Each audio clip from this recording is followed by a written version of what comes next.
Good morning students. आज मैं आप लोगों के लिए लेकर आई हूँ क्लास 9th हिंदी क्षितिज पुस्तक के जो चैप्टर है हमारा कैदी और कोकिला, जो कविता है जिसके लेखक हैं माखन लाल चतुर्वेदी, उसके प्रश्न उत्तर। अब देखिए कैदी और कोकिला पाठ के प्रश्न उत्तर आप यहाँ से देख सकते हैं। निम्नलिखित प्रश्नों के उत्तर लिखिए। पहला प्रश्न है, कोयल की कूक सुनकर कवि की क्या प्रतिक्रिया थी? तो उसका उत्तर इस प्रकार है, देखिए। कोयल की कूक सुनकर कवि को लगा कि वह बावली हो गई है, वह कुछ कहना चाहती है या कवि को निरंतर लड़ने की प्रेरणा देना चाहती है। राष्ट्रीय चिंतन में संलग्न कवि के मन को आभास होता है कि शायद कोयल ने दावानल अर्थात क्रांति की लपटें देख ली हैं, जिसकी सूचना देने के लिए वह चीख रही है, या कवि को कष्टों में देखकर आंसू बहा रही है। तो बच्चों दूसरा प्रश्न देखिए। यहाँ मैं आप लोगों से ये भी कहना चाहती हूँ कि अगर आप लोग मेरे चैनल पर नए हैं बच्चों, तो प्लीज़ इसको लाइक, शेयर और सब्सक्राइब करना ना भूलें और बेल आइकन को भी आप दबा लें, क्योंकि इससे क्या होगा, आपको मेरी हर आने वाली वीडियो सबसे पहले मिलेगी, उसका नोटिफिकेशन आपको मिलेगा, जिसके द्वारा आप मेरी आने वाली वीडियोज़ को आप देख सकते हैं। बच्चों यही नहीं, क्लास 9th ही नहीं, क्लास 10th, 11th, 12th में भी आप सभी को मेरी वीडियोस जो हैं वह काम आएंगी। आप अपने चैप्टर्स को उसके क्वेश्चन आंसर्स को सॉल्व करने के लिए, और चैप्टर्स आप उसमें देख सकते हो। मैंने पूरा डिटेल से चैप्टर्स को समझाया है। सभी चैप्टर्स को आप बहुत ध्यानपूर्वक देखें, सुने और अपने जीवन में कामयाबी हासिल करें। यही मेरा लक्ष्य है बच्चों। आप देश का भविष्य हो और देश का भविष्य अच्छा होगा, भविष्य मजबूत होगा तो हमारा देश जो है वह समृद्धि करेगा और सुख को प्राप्त होगा। तो बढ़ते हैं आगे। कवि ने कोकिला के बोलने के पीछे किन कारणों की संभावना व्यक्त की है?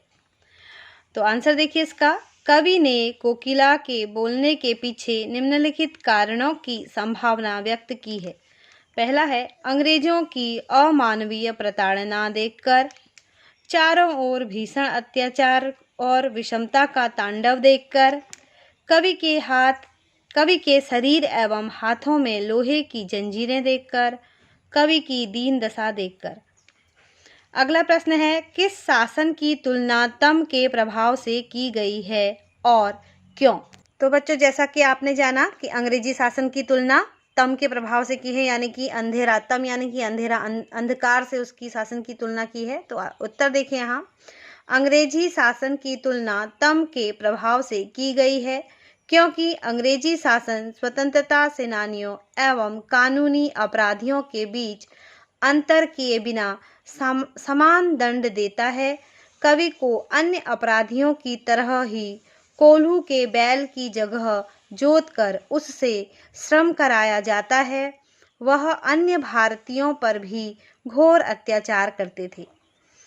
आगे देखिए नेक्स्ट क्वेश्चन, कविता के आधार पर पराधीन भारत की जेलों में दी जाने वाली यंत्रणाओं का वर्णन कीजिए। अब देखिए, पहले जो जेलों में थे क्रांतिकारी हमारी, उनके साथ कैसा व्यवहार किया जाता था जो देश की आज़ादी के लिए लड़ते थे। पराधीन भारत में अंग्रेजी शासन ने यंत्रणा के कई कठोर एवं अमानवीय साधन अपना रखे थे। वे राजनैतिक कैदी और चोर लुटेरों के बीच अंतर नहीं करते थे। शरीर लोहे की जंजीरों से बंधा तथा हाथ में हथकड़ी होती थी।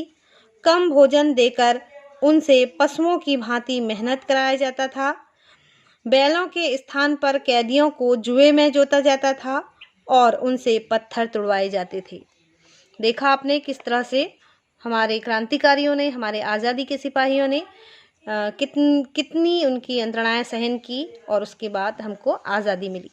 भाव स्पष्ट कीजिए। देखिए क इसका पहला इसका वाक्य है, मृदुल वैभव की रखवाली सी कोकिल बोलो तो।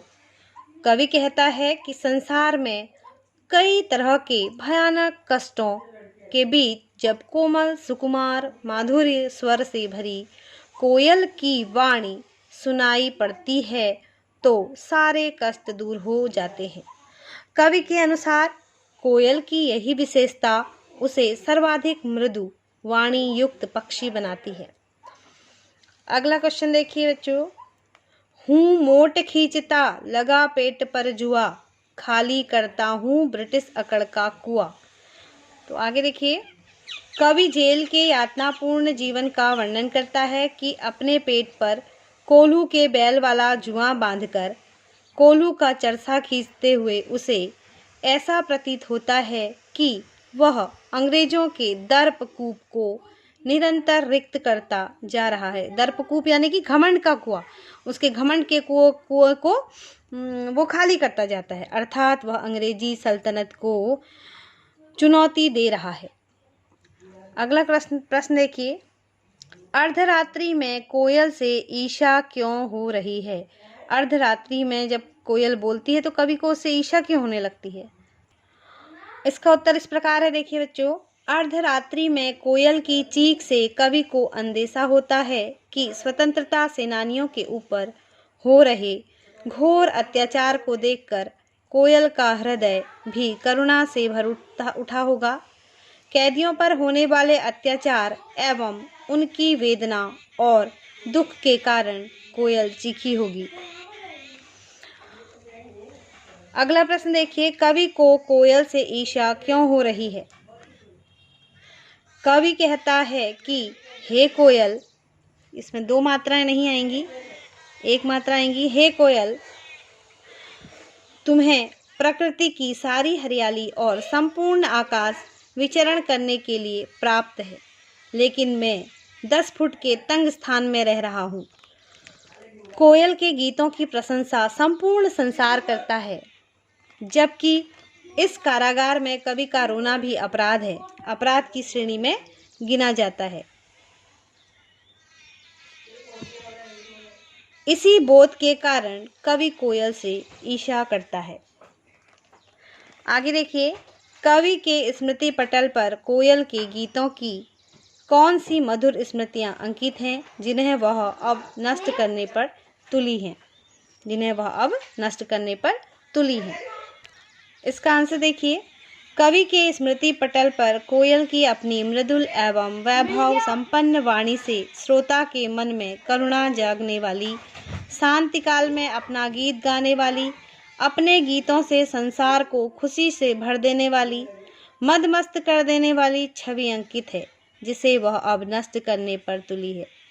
क्योंकि जब मातृभूमि अशांत एवं पीड़ित हो तो वह भला मधुर गीत कैसे गा सकती है? तो अगला प्रश्न देखिए, हथकड़ियों को गहना क्यों कहा गया है? कवि ने हथकड़ियों को गहना इसलिए कहा है क्योंकि कवि स्वाधीनता सेनानी है। उसने देश की स्वतंत्रता के लिए आवाज़ उठाई है। मातृभूमि की सेवा के फलस्वरूप यदि अंग्रेजों ने उन्हें बंदी बनाकर हथकड़ी पहना दी है तो यह किसी आभूषण से कम नहीं है, यह मातृभूमि की सेवा का फल है। स्वतंत्रता प्राप्ति हेतु मिली हथकड़ियाँ उसने गहना समझकर स्वीकार की हैं।